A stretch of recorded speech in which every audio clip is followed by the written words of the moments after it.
ஆளுமை மிக்க அரசியல்வாதியாக பியோர் பாலிடிக்ஸ் பயிற்சி பட்டறை நேரடி இணைய வழி வகுப்புகள் உங்கள் சீட்டிற்கு முந்துங்கள் 7338824242. புதிய வரக்கூடிய கட்சிகள் கூட முதலமைச்சர் பதவியை நோக்கி போறாங்க. நம்ம ரொம்ப நாளா மக்களுக்காண்டி போராடுறீங்க, சிறப்பாக பேசுறீங்க. ஆனா ஒரு சட்டமன்ற உறுப்பினர்கள் இந்த முறையாவது ஒரு 4 முறை அனுப்பிட்டு போய் நான் இந்த சட்டமன்ற உறுப்பினர்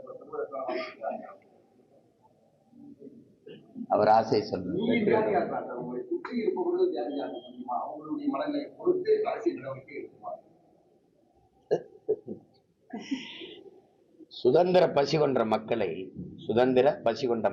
சோற்று பசி ஒன்றும் செய்யாதுங்கிறாரு. வீர சுதந்திரம் வேண்டி நின்றார், வேறொன்று கொள்வார் என்றாம் பாட்டன் பாரதி. எங்க தலைவர் சுதந்திர பசி கொண்ட மக்களை சோற்று பசி ஒன்றும் செய்யாதுங்கிறாரு. எனக்கு இருக்கிற சோற்று பசி வயிற்று பசி இல்ல, சுதந்திர பசி. எனக்கு வயிற்று பசி கிடையாது, என் இனத்தின் வரலாற்றின் பசி. என்னோட வருகிறவன் என்னிலும் உறுதியான லட்சியவாக தான் வருவான். இந்த அற்ப பதவிக்கு உங்களுக்கு சொல்றேன் கேளுங்க. தற்காலிக தோல்விக்காக நான் நிரந்தர வெற்றியை இழக்க முடியாது. தற்காலிக வெற்றிக்காக நிரந்தர தோல்வியை தழுவிக்கொள்ள முடியாது.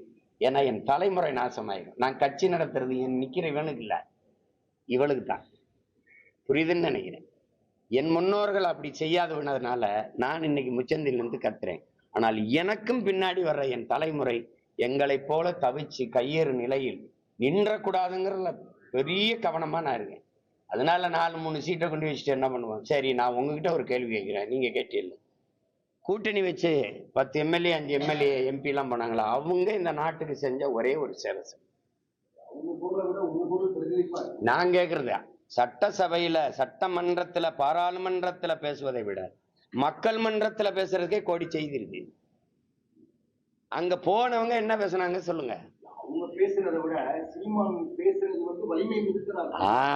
மாற்றத்தை சீமான் உருவாக்க. அத நீங்க சொல்றீல்ல, அதை இப்படி சொல்லுங்க மக்களுக்கு. அவன் குரல் அங்க போகணும், அப்ப வலிமையா இருக்கும்னா வெள்ள வச்சு அனுப்பணும். புரியுதா?